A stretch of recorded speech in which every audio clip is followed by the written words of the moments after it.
Hello, my friend, and welcome to day one of our Total Beginner Yoga Challenge. I'm so happy to be here today, and I'm so happy that you pressed play on this class because that is the biggest move you could have made today. There were a lot of people today who thought about pressing play and didn't, and you aren't one of them. You're here, you're doing it, and that's the most important part. So no matter what happens from here on out, know that today is already a win. What we have planned for today is to get the act of breathing to feel a little bit easier in our bodies. Because how much of the day do you feel like you're kind of holding your breath, or you feel kind of pent up or anxious? These are all signs that we're not breathing as easily as we could be. And the reason for that is one, habit. We aren't paying attention. We just do the same thing over and over again. And then because of the habit, now we have physical restrictions in our body that are preventing our body from moving in such a way that an easy breath is possible. So we're going to make the easy breath more possible for us today. We're going to start on our feet with some movement. Then we'll come down onto our backs and do a little breathing together. And we'll move a little bit at the end to see what kind of a difference that makes. All right, so to get going with me, hop into something cozy. I do recommend shoes off, socks off. Your brain gets more information from your feet that way, and we want all the information we can get.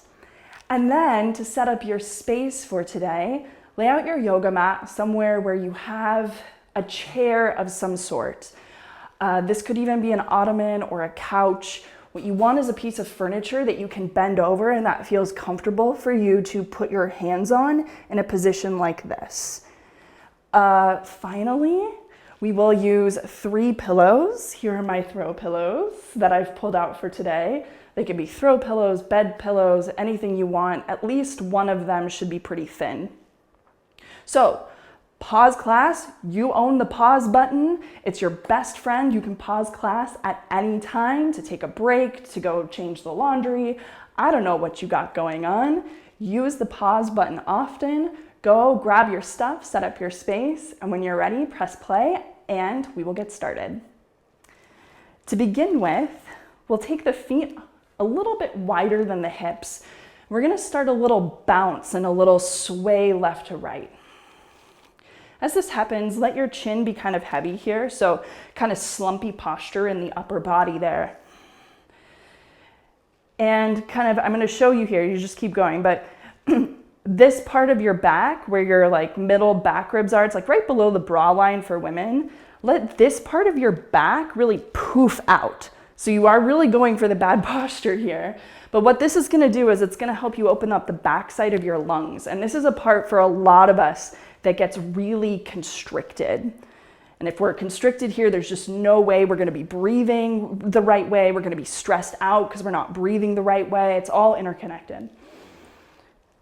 So give as much bounce as you can, kind of swaying a little bit left to right, as much movement as feels good to you right now.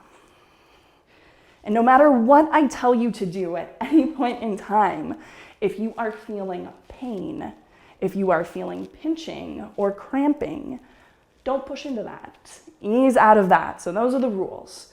Everything else, we want to breathe through and pay attention to it and be interested. That's our job. Okay, let's come back to center and deepen the bounce here a little bit. So we're getting more into the joints of the ankles and the knees and the hips. And starting to feel a sense of, okay, how do these joints feel? Right? Like, do both sides feel the same? Do I feel connected to some strength down there? Like I can feel my feet kind of push and pull in response to the bounce? Because the legs are supposed to be hydraulics. So we're supposed to have a lot of movement at the ankles, the knees, and right here at the hip. But we want that movement to feel strong.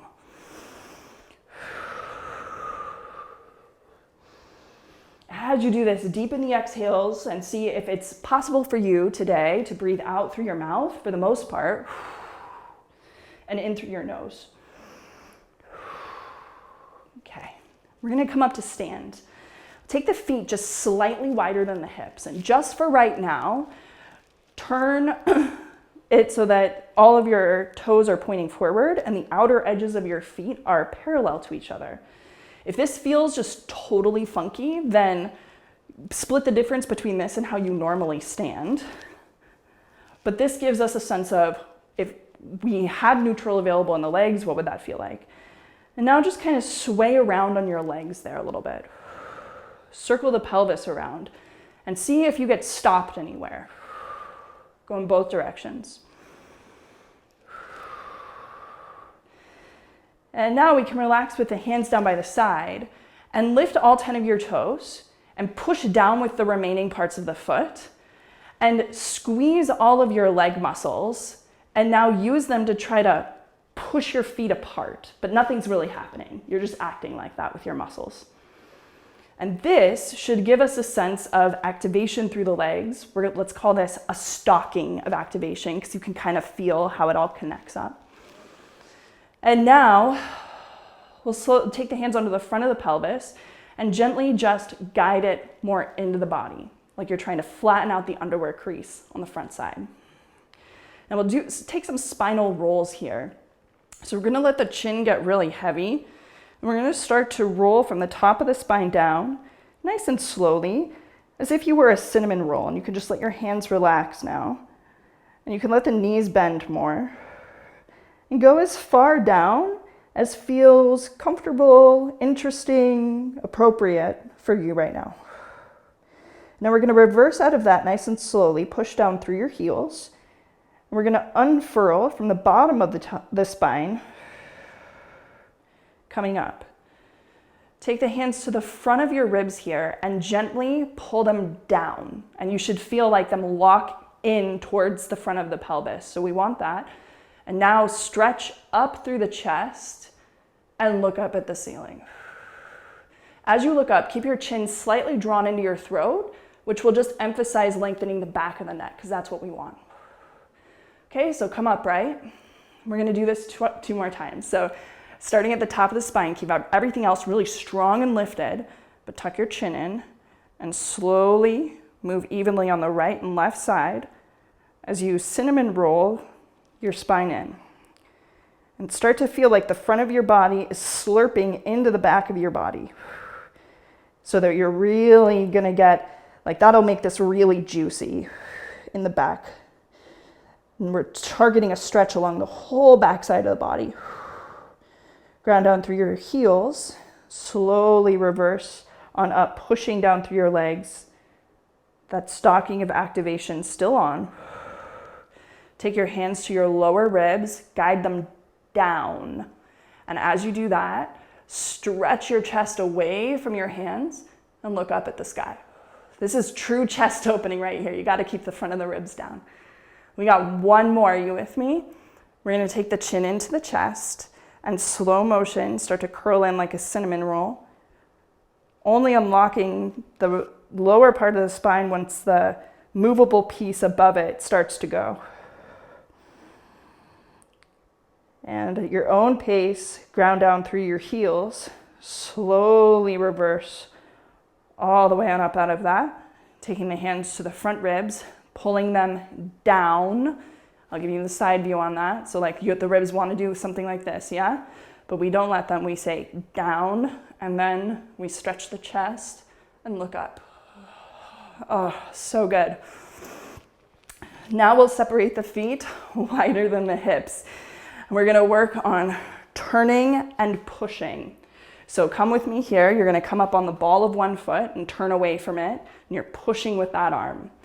So do one on each side, and then start to make your brain deal with the coordination ask as you push it away.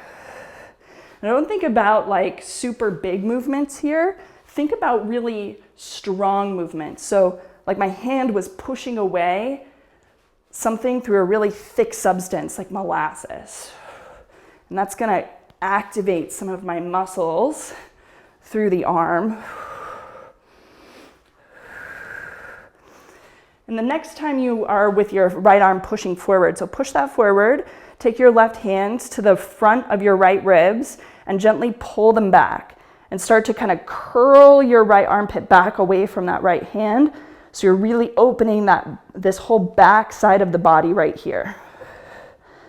And now come back through center. We're going to do the other side. So push away with the left arm, take your right hand to the left front ribs and pull those ribs back as you sort of push and stretch your left shoulder blade more forward. Okay, so coming back to center here, we're going to keep moving with the shoulders as we take wide open arm circles, continuing that same motion with the lower body. So just getting a little bit of coordination here, warming up through the hips, seeing how the shoulders respond to this. Right? If we're feeling any of that pain or the pinching, which can sometimes happen here, or the cramping, we want to take breaks and do smaller things. So choosing to do the same things that we're doing, except for only go to the point where it's pain-free. Okay? So we'll come back to center here, step the feet in so that they're underneath us. And now we'll see if we can come onto the big tippy toe and come back down with the heels. So lifting up onto tippy toes and coming down.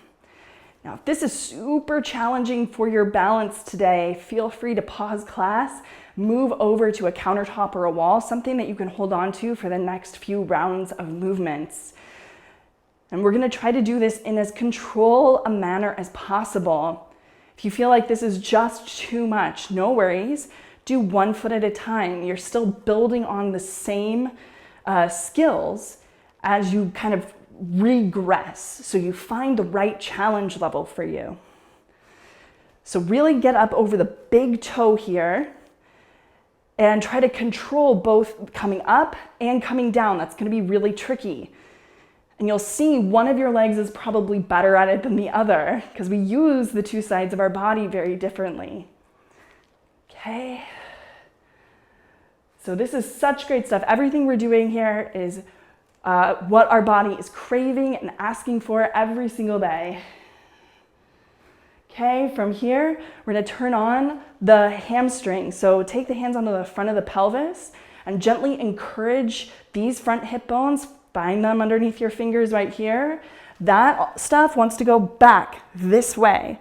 So encourage that here as we start to kick our heels back towards our butt. And this is going to make sure that we get this motion to happen from the hamstrings, these muscles back here, and the butt muscles, rather than if your pelvis is moving all over the place, that's happening at the low back. So you can see now that hamstrings, hips are key to getting the low back to feel secure and stable and not like it is overburdened with all the work that the legs and hips should actually be doing.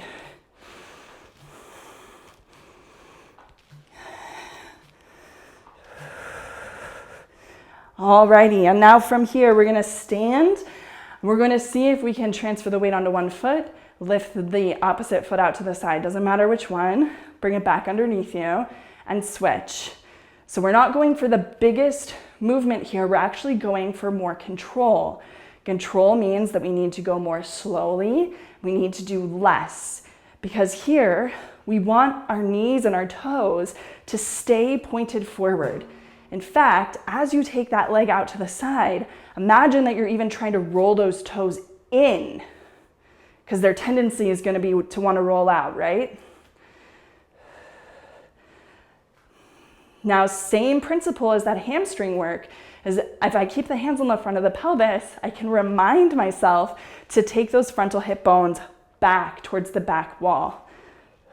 Oh man, and that's really getting now in the target area, which is those outer hips, crucial stabilizer muscles, posture muscles, all the good stuff. Alrighty, how are you feeling? Let's stretch these bad boys out. We're gonna step a little bit wider than the hips, and now hands onto the front of the pelvis, kind of karate chop yourself here so you find where your underwear crease is. That's where we move from as we Hinge the pelvis forward over the thighs so that whole system kind of goes back. That should hopefully unburden your knees. So if you feel like there's too much knee pressure going on, you got to work the weight of the pose back. Now maneuver yourself so you can take your hands onto your chair and just take walk yourself so that your shoulders are over your wrists. Now we're working towards a level of mobility where in theory you could put a tray on your lower back and it would be perfectly balanced. It wouldn't be toppled on one side. And that's hard to feel for. So just open your mind to the possibility that you can get that deeply acquainted with yourself one day. And today, just do your best to work into that position where the low back, you could put a tray of food on it. Now push through your fingertips and lift your chest and your ribs into your shoulder blades. Your shoulder blades are how high you are, like how high the distance between your hand and your shoulder. And now we're going to see, can I move the spine through some cat-cow movements? So stretching the chest forward and looking forward, and then scooping the tailbone, drawing the belly button into the spine, the front ribs into the spine, and pulling the chin into the throat. And moving back and forth like that, while still keeping a sense of the feet pushing into the floor and trying to draw a stocking of activation up the legs. Now movement, even something this simple, is very complex. So you are here to experience whatever you are experiencing. I'm going to keep pushing you to be more precise. And if you are not as precise or you don't know what I'm talking about, take that as great news. It means you can see the path ahead of you. You can see where you're going. Okay? Now come to a flat back. Step your left foot more in under your body. See if you can unweight your right foot away from the yoga mat. Then we're going to see, can I step the right foot back and kind of push my chest back so my heart is over my left foot? And that should take that knee out of anything that might feel too much pressure.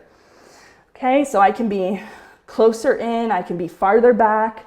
You know, there's no strong rules here. What I want to get a sense for is, can I breathe? Okay, so it's not about right now, can I get perfect alignment? It's all good, but can I breathe fully into my lower belly and try to inflate myself three-dimensionally, truly three-dimensionally? And could I pay attention to every single part of my body evenly? Okay, we're going to bring that right foot underneath the frame of the body. Now push down with that right foot. Try to keep yourself as level as possible. So you're not moving in the pelvis or in that low back. Try to keep yourself as level as possible as you lift your left foot away from the floor. Stretch it back behind you and then take the toes down. So your heel is lifted, you're in a high lunge of sorts. So you got to push your heart back so it's over your right foot, and that's going to make this more manageable in that right knee. And so the same task here, different side of the body, totally different experience. Don't think you've already been here because you did the left side.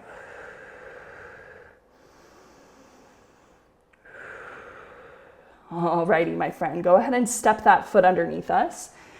And how are you feeling? You feeling ready to come down and do a little bit of breathing with me? So exciting. Make sure you have your pillows nearby.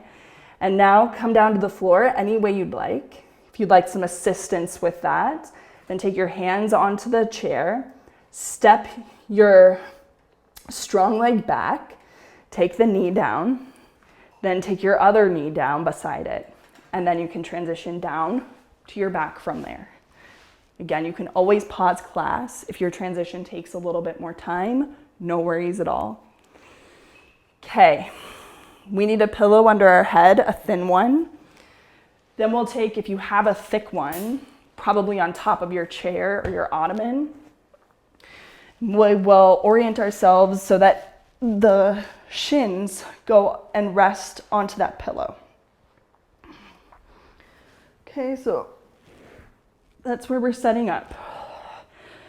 The third pillow, you can choose to do this or not, but the third pillow will help you clue into your pelvic floor, which is the bottom of the core and the bottom of the pressure chamber that has the breath in it. So it's good to have that side of the system operating well. And that will happen if you take that pillow, kind of smush it up, take it between your legs. Alternatively, if you had a yoga block, you could take a yoga block the thin or medium way between the legs too. Same purpose. Now, this might be forcing your legs to do so much work that they start to fatigue and tire out, in which case, just remove and take breaks. Modify your practice as you need. So we're gonna get ourselves nice and situated here. Hopefully with the pillow under the knees, your low back feels pretty supported. But go ahead and pick your pelvis up, move it around, really just like it wants to be unstuck. So the more movement you can do, and then deliberately placing it down on the floor.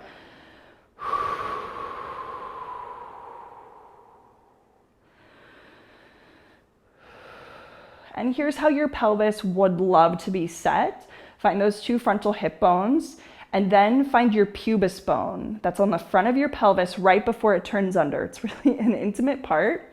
Welcome to yoga. And those points, that triangle wants to be level. So you could put a tray on that spot. And hopefully you should feel that corresponds with a sense of ease in the low back. If that doesn't feel like ease in your low back, move your pelvis around until it does. Now gently take your hands and take them on the front of your ribs. And this is what's really difficult, is those front ribs really want to ground down, because when they're poofing up, again, we're disconnected from our lungs and the backside of the body, so we can't fill up and we can't get it low enough in the body to be calm. So we are anxious all the time. And this is why we have a pillow. So your pillow will help. You got to get it at the right height so that your front ribs go down easily. And you just keep lifting the head up, up, up, up, up as much as it needs to go until those front ribs go down. Because that's where we want to work. So you can see when you set up your torso to be a good canister for the breath, a good pressure chamber for it, it requires the hips, the shoulders, everything else to be pretty specific. Now in this position here, if it feels natural for you to close your eyes, you can do so. Place your hands for now wherever it's comfortable on your body or down by your sides. And the next time you breathe out through your mouth, maybe make it a little bit audible. Sigh it out with noise.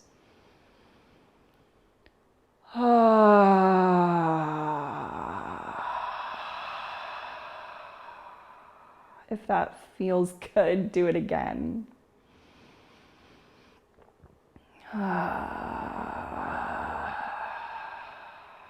And maybe one breath, like you're a horsey and you breathe out and flutter your lips together.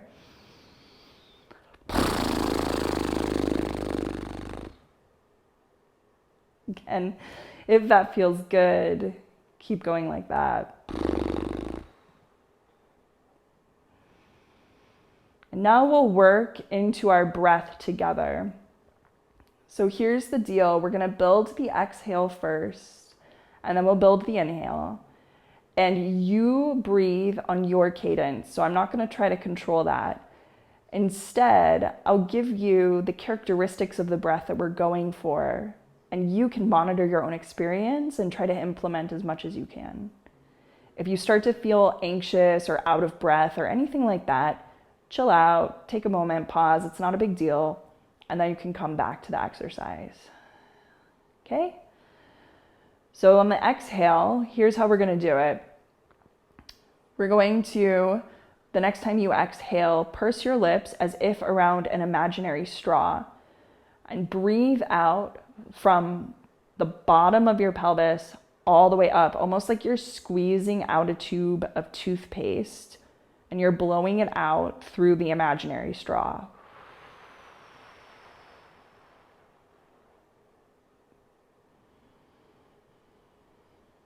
That's your only job for the next several rounds of breath, to really acquaint yourself with the exhale.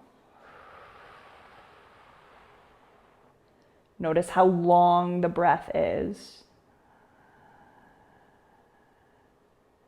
And really try to, as the tube of toothpaste squeezes in, let that happen evenly on all sides. So be on the lookout for any piece of you that might be stuck or protesting or just absent from the exercise.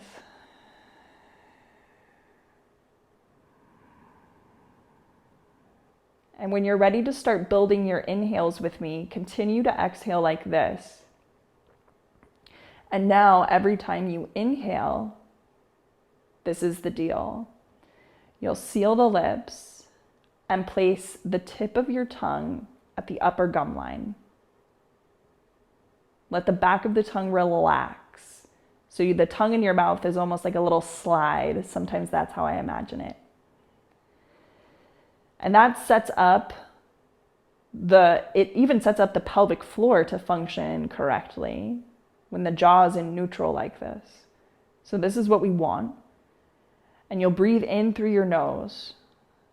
And you'll try to expand in your belly. You'll feel your belly and your rib cage start to expand evenly on all sides.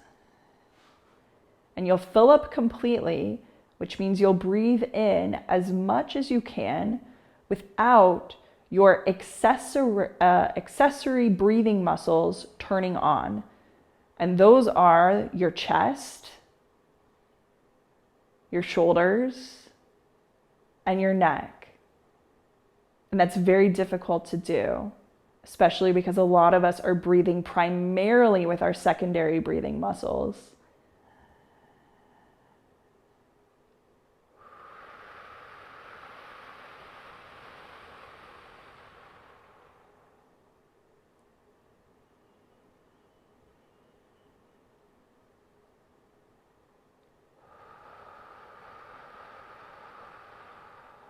This is a breathing skill that we want to work on daily.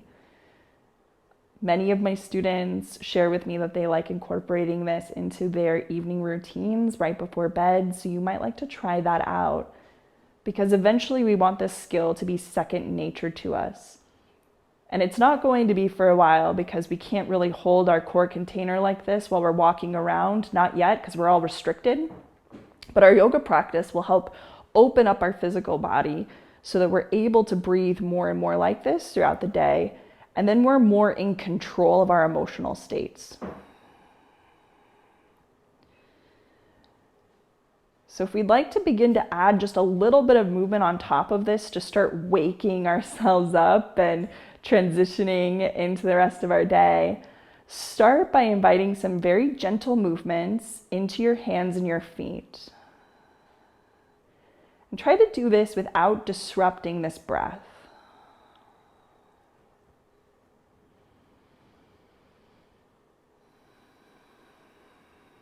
I should also mention that it would be normal for this to not be perfect today.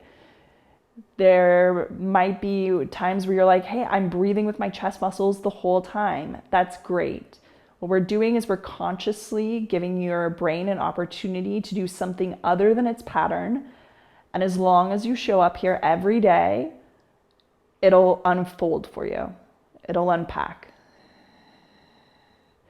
Start to deepen the movements of your hands and your feet. Maybe moving your arms more fully, stretching them out in some direction. As the arms move, they're connected with that rib cage, so they're going to want to pull and move the rib cage into different positions. So follow that with your attention and see how that changes things. How does that change the breath? If you have that pillow between your legs, we can release that and gently draw the knees more in towards the chest, just taking the soles of the feet onto the surface of the chair in front of us. Feel how your hips feel here. Like, is this intense for them? Do you feel a stretch in any particular area? Just notice. And then draw the knees into the belly. You're gonna probably feel that your pelvis rocks off the ground. That's okay there. Now start to roll the knees around here and try to feel that happen in the socket of the hip rather than your low back kind of flexing and extending. So that's going to be like a very nuanced thing that it will take time for you to feel, but once you start to feel it, that's really the key to your longevity in the lower body. So just moving those knees around, trying to get a sense of them moving in the socket of the hip, that whole underwear crease.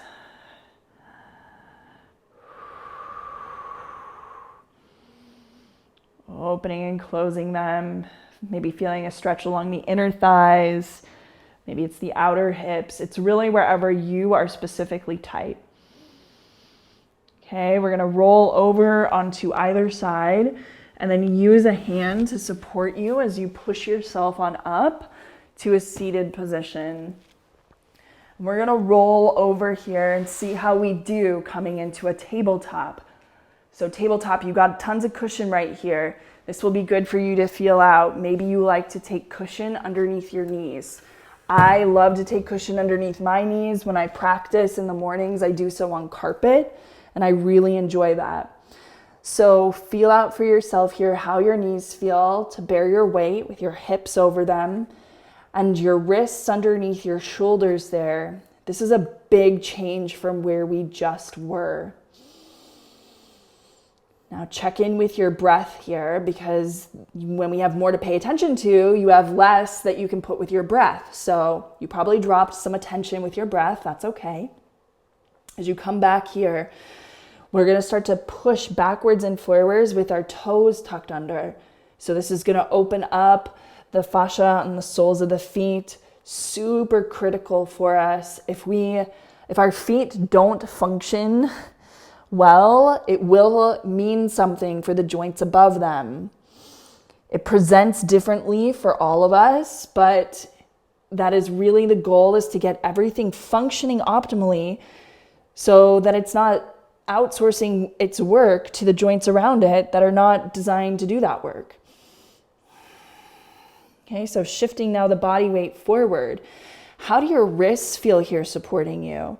Could you push down with your fingers more than with your wrists? And now could you move the shoulders in some circular motions over the wrists and begin to see how this feels? So if the wrist feels sore, do they feel sore on the inside of the wrist, the outside of the wrist? And your job here is to see if you can use your fingers more than the joint of the wrist. It's kind of like a gripping and a pushing at the same time. And now we're going to turn the fingers to face out. So we're going to load the wrists in a different way, and we're going to shift the body weight to the right and the left. And if this is getting to just be too much, you're feeling that cramping or something's getting up into that painful realm, push your body weight back so that you're not loading your wrists as much. This is really healthy for them. You can now turn, this is going to look creepy, but you can turn the fingers to face towards the knees, really putting a stretch on that forearm space, right? And you can rock forward and backward, exposing yourself to all the sensation here. Sensation educates the brain. Sensation educates the brain. Okie dokie, my friend. We're going to release out of that. Take the backs of the hands down, fingers facing each other, and gently tug the hands away from each other. That's going to open up space between your 8 little wrist bones in there. So we love that. And we did it. We made our way through day 1. So from here, please take your time to transition back into your day. Use your chair if you need to come back up to a stand. And let me know, check in with me using the comment section to let me know how class went for you today. I hope you're able to breathe a little bit more easy. And this is going to be such a great skill we're going to carry with us through the rest of the days. So I cannot wait to do more stuff with you tomorrow. See you then.